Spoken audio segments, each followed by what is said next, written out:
Open your goddamn eyes. You.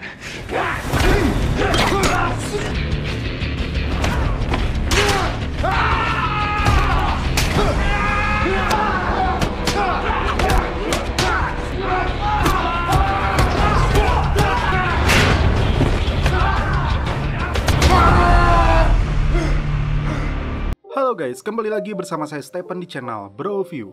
Kali ini saya akan melanjutkan kembali alur cerita film Warrior dan sekarang kita masuk ke episode 3 dan keempat. Untuk itu sebelum masuk ke ceritanya seperti biasa siapkan apa? Ya tentunya kopi dan Nutbray untuk menemani kalian dalam menonton alur cerita film ini. Dan sekarang kita masuk ke filmnya.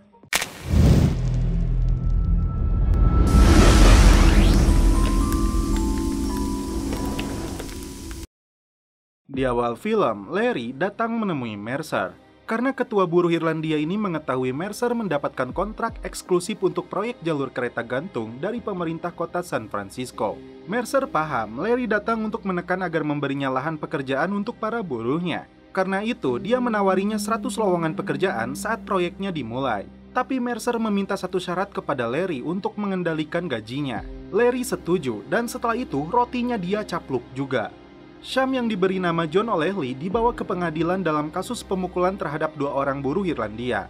Jaksa bahkan menyebut John dituntut dalam pembunuhan keji 2 orang buruh lainnya, namun karena belum adanya bukti, hakim tidak bisa memprosesnya. Pengacaranya yang bernama Phillips membela Sham karena tindakan kliennya murni pembelaan diri, namun karena tidak ada saksi, di sidang berikutnya Sham terancam divonis penjara. Contrary. Does the defense have The trial is scheduled until the verdict is rendered. Next case.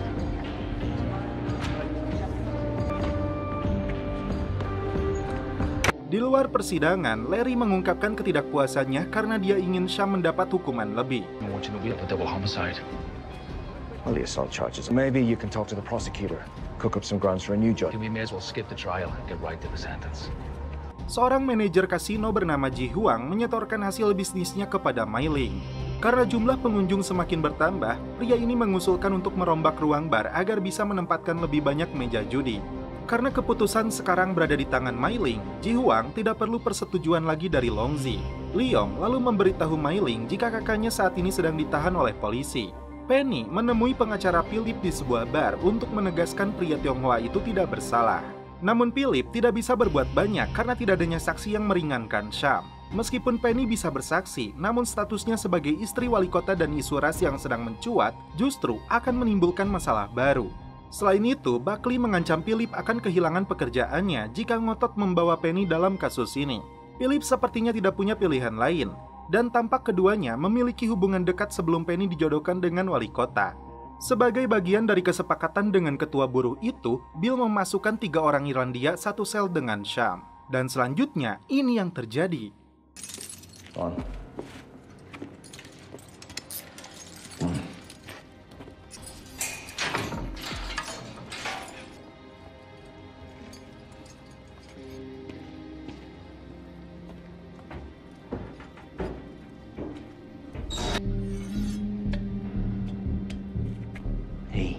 Pan face.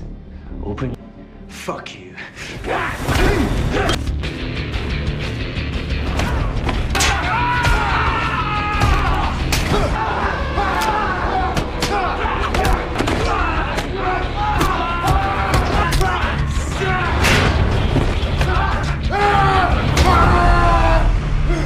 Mereka semua babak belur dihajar oleh Bruce Lee. Di kantornya Bill mengira Sam pasti nih sudah habis sama mereka. Bill sangat terkejut saat melihat 3 orang Irlandia ini tumbang. Bahkan dia baru tahu jika Sham ini fasih bahasa Inggris. Bill harusnya malu dengan seragamnya karena menjebloskan Sham ke sel ini hanya karena warna kulitnya. Tak lama kemudian, Lee datang. Dia tahu Bill memasukkan 3 pria ini karena permintaan Larry. Liong datang ke rumah 2 preman yang melaporkan Sham dan langsung memberinya pelajaran. Get the damn door, boy.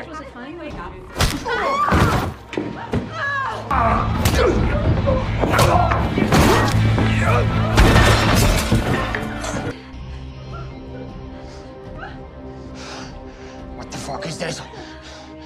Mai Ling mengancam akan membunuh keluarganya jika mereka berdua kembali datang ke pengadilan. Singkat cerita, dalam persidangan, 2 saksi itu ternyata memang tidak hadir karena ancaman Mai Ling. Philip menyebut ketidakhadiran mereka adalah penghinaan bagi petugas pengadilan. Hakim setuju dan akhirnya membebaskan tersangka dari segala tuduhan. Puluhan buruh Irlandia melakukan protes terhadap persidangan. Wali kota yang mencari muka menenangkan mereka karena dia sendiri sama kecewanya dengan pengadilan. Padahal sebagai suami sejati, Black seharusnya mempercayai ucapan istrinya jika dua preman Irlandia itu yang telah mengganggunya. Bill menyebut Sham sebagai orang yang beruntung. Untuk menghindari serangan lagi, Bill menunjukkan pintu belakang gedung pengadilan ini. Bagi Black, dukungan dari Tionghoa dan Irlandia untuk pemilihan selanjutnya sangat dia butuhkan. Karena itu, setiap kebijakan dan strategi yang dia ambil tidak boleh memihak salah satu. Buckley sempat diomeli karena saran dari penasehatnya ini tidak sesuai dengan harapannya. Seperti yang kita tahu, Buckley dan Mai bekerja sama, yang justru ingin memperburuk kedamaian di kota ini. Pertanyaannya, apakah Buckley menusuk Black dari belakang karena ingin menjadi wali kota selanjutnya? Sham dijemput oleh Chow yang dia kira atas perintah Yongjun. Ternyata, kelompok gangsternya sama sekali tidak berperan untuk membebaskannya. Chow penasaran mengapa Mai Ling menaruh perhatian besar kepadanya, tapi Sham tidak mau menjawabnya. Chow menyampaikan pesan dari Mai Ling agar Sham segera keluar dari San Francisco sekarang juga. Sham lalu diantar kembali kepada Yongjun dan kelompoknya. Anak ketua gangster ini menyambutnya kembali meskipun mereka tidak paham kenapa Sham bisa dengan mudah dibebaskan.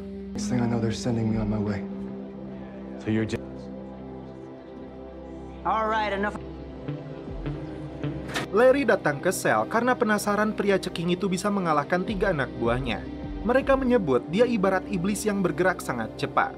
Penny mencampurkan minuman untuk suaminya dengan obat tidur Cina dosis tinggi. Setelah Black meminumnya, dia merayu Penny agar bisa celepot, namun obat tersebut lebih dulu membuatnya tumbang. Suneo mengajak seluruh anggotanya minum bersama untuk kebebasan Sham. Dia ingin tahu seperti apa rasanya berada di dalam penjara. Sham mengatakan dia tidak menyarankannya sama sekali. Dia beralasan saat kejadian itu dia tidak sadar telah keluar dari wilayah Chinatown. Tak lama kemudian, Father Jun datang mengajaknya bersulang, tapi saat itu juga dia membanting gelasnya. Jun mengingatkan, tato di tangan Hopway adalah simbol kesetiaan dan mentaati peraturan. Apa yang terjadi kepada Sham itu karena kesalahannya sendiri, karena itu dia harus menerima pelajaran lagi. Ketika Jun akan memukul, Sham menangkisnya, tapi Jun menyuruhnya tidak melawan. Berkali-kali Sham mendapat pukulan bertubi-tubi, tapi Sham berhasil bertahan. Drop your fucking hands. Very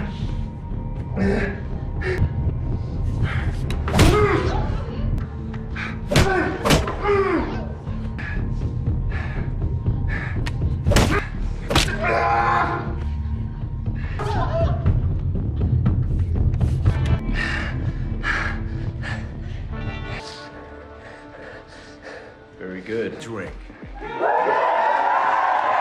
Akhirnya mereka semua bersulang untuk Sham.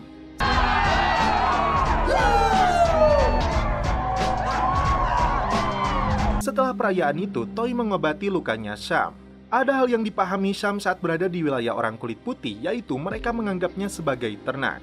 Toy mengajak Sham untuk membuktikan orang Tionghoa sebagai kesatria, bukan sebagai budak yang bisa diperlakukan seenaknya. Dari rumah bordil ini, Toy mengajak Sham untuk melakukan revolusi. Tak lama kemudian, asisten Penny datang memberikan sesuatu kepada Sham. Mai Ling kembali menemui Buckley yang bertugas untuk mengamankan distribusi opium miliknya. Meskipun bisnis opium pertamanya itu diobrak-abrik Hopway, tapi Mai Ling tidak melakukan aksi balasan. Longzi menyuruhnya untuk menahan diri. Mai Ling meminta Buckley untuk menekan Hop dengan melibatkan para polisi dan selanjutnya itu jadi tugasnya. Keduanya sepakat, Mai Ling tetap membutuhkan kiriman opium lagi dan Buckley meminta pertumpahan darah di jalanan terus berlanjut. Penny tidak menduga Sham datang ke rumahnya. Dia menyerahkan lagi uang yang diberikan Penny untuknya karena Sham tidak membutuhkannya. Penny salah menilai dan minta maaf karena menyebutnya pengecut. Keduanya tampak saling menyukai. What are you like?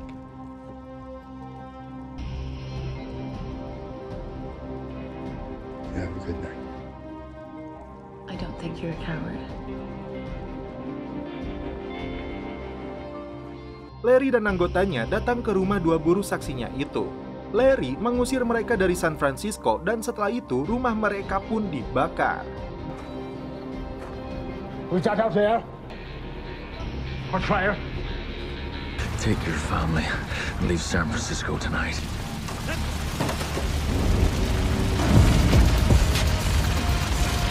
Dan selanjutnya, film pun berlanjut ke episode 4. Bill yang berada di kasino milik Fung Hai meminta petugas admin untuk memberinya kasbon chipnya. Ternyata, kepala keamanan kasino Fung Hai ini adalah Jack yang dikenal oleh Bill sebagai mantan polisi. Jack memberikan pinjaman $50 agar Bill bisa melanjutkan permainannya. Awalnya, Bill menang banyak, tapi ya itulah judi, tidak pernah puas dengan yang dia menangkan, hingga akhirnya Bill terpuruk karena semua uangnya habis. What I'm gonna do, just as soon.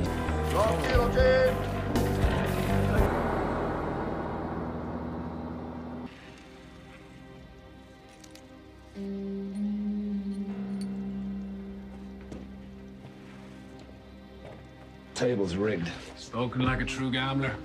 Bill pun dipukuli oleh para penjaga kasino ini hingga babak belur.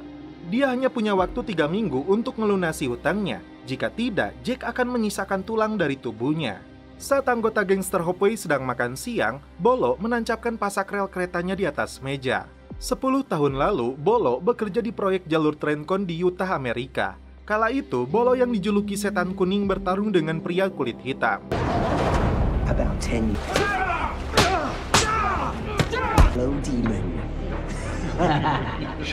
Karena penasaran, Jun pergi jauh ke Utah untuk melihat sendiri pertarungannya. Setelah membunuh lawannya tanpa ragu, sejak saat itu Bolo direkrut oleh Jun untuk jadi algojonya kelompok gangster ini.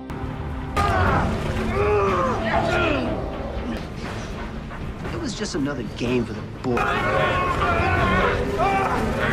Double for kills. And the yellow demon.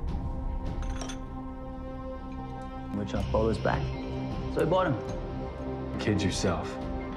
Father June owned your idea. Come on, you look like shit. And that's something that will help. Suatu saat nanti, Bolo ingin mengajak Sham bertarung. Buckley mengirimkan pesan dari wali kota kepada kepala polisi untuk meminimalisir kekerasan di Chinatown yang kini meluas ke daerah lain.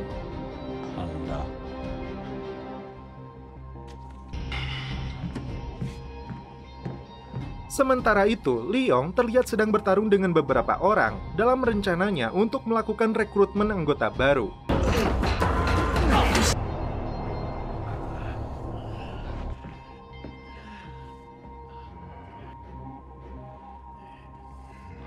Sham mengaku kepada Suneo datang ke kota ini untuk mencari seseorang, namun ternyata dia sudah meninggal. Anak ketua gangster ini meminta Sham untuk menumbuhkan kepercayaan kepadanya. Karena outbreak opium itu, Sham terlihat teler dan memilih untuk pergi.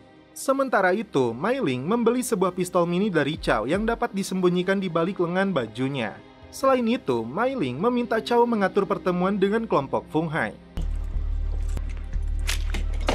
Fung Hai, I know you need new scissor boys to help around things. You know they built the Great Wall to keep out savages like. I'd come for your advice. I'm sure I'd love the debate, but I didn't. Yes, and earn your fee and my gratitude, or you can. Sure. Okay. Lee menjemput Bill yang terlihat babak belur.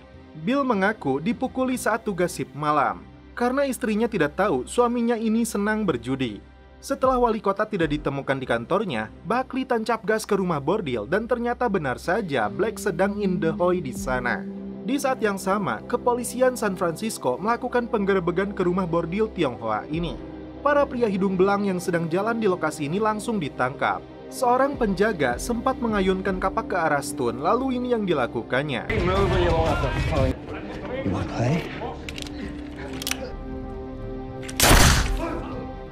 Tak cukup menembak kepalanya, Stone bahkan sengaja mengencingi tubuhnya. Lee tidak percaya polisi koplak ini melakukan perbuatan sebejat itu. Bill lalu menemui Toy karena mendapat perintah untuk menutup rumah bordil ini dan menangkapnya. Tapi setelah Toy memberinya suap, Bill pun langsung pergi. Lee tidak percaya rekannya ini mudah sekali untuk disuap. Tidak ada penegakan hukum yang benar dan salah. Bill memberi peringatan kepada Lee jangan pernah mengganggu urusannya lagi. Sham menemui kembali Penny, tapi kali ini di rumah pribadinya. Kakek Sham yang berasal dari Amerika adalah kapten kapal yang membawa muatan teh ke Tiongkok. Saat itu dia sakit hingga tidak bisa kembali pulang ke Amerika. Hingga akhirnya kakeknya menikah dengan neneknya yang Tionghoa. Sampai usia 13 tahun, kakeknya lah yang mengajarkan bahasa Inggris kepada Sham. Dan setelah itu, mereka pun celepot. Mei Ling mengundang para algojo Fung Hai yang rakus terhadap makanan. Si botak ini ternyata tidak suka kepada wanita yang banyak bicara. Hingga akhirnya algojo lain membunuh si botak ini dan anggotanya agar dia yang terpilih dalam kesepakatan tersebut. Feeling that you might feel this way.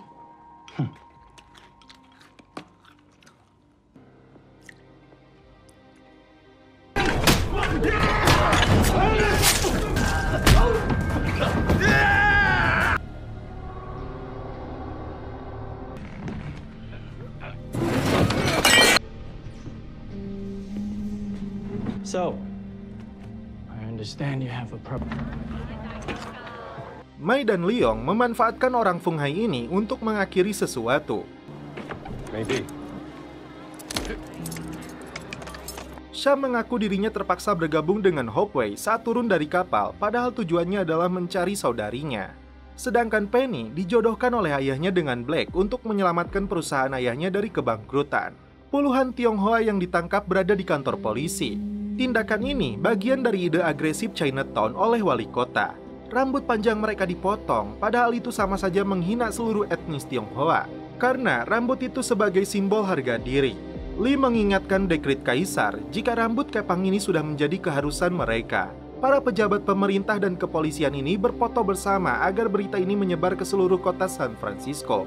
Dengan menyogok reporternya, Buckley minta berita itu diberi judul Serangan Tionghoa pada Nilai Amerika.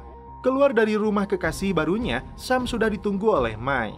Dia menyindir sepak terjang kakaknya ini yang baru turun dari kapal sudah bergabung dengan kelompok musuhnya, lalu dipenjara dan kini bercintrong dengan istri wali kota. Mei Ling memberinya tiket kapal uap Pacific Mail agar Sham langsung pulang kampung esok hari. Sham akan pulang, tapi dengan satu syarat, Mei Ling ikut dengannya. Tentu saja Mei menolak karena di Tiongkok dia bukan siapa-siapa. Mei mengingatkan Sham dia tidak bisa menyelamatkannya lagi karena sebentar lagi perang antar Tong akan pecah. Sham tetap pada keputusannya untuk bertahan di kota ini. Jika dia pulang seorang diri, itu artinya Sham melakukan kesalahan yang sama seperti yang terjadi kepada Mei di Tiongkok. Sham akan berjuang untuk menolongnya. Lee kembali menemui Bill untuk minta maaf kepadanya. Sebagai petugas senior, dia sadar Bill lebih mengenal wilayah ini. Bill menilai Lee sebagai polisi baik yang berbakat. Suatu hari nanti, dia ingin mengajaknya keluar dari Chinatown dan bertugas menjadi polisi sesungguhnya. Sementara itu, Bill berharap Lee menundukkan kepalanya dan lakukan apa yang seharusnya untuk bertahan hidup. Setelah itu, Bill kembali duduk di meja judi.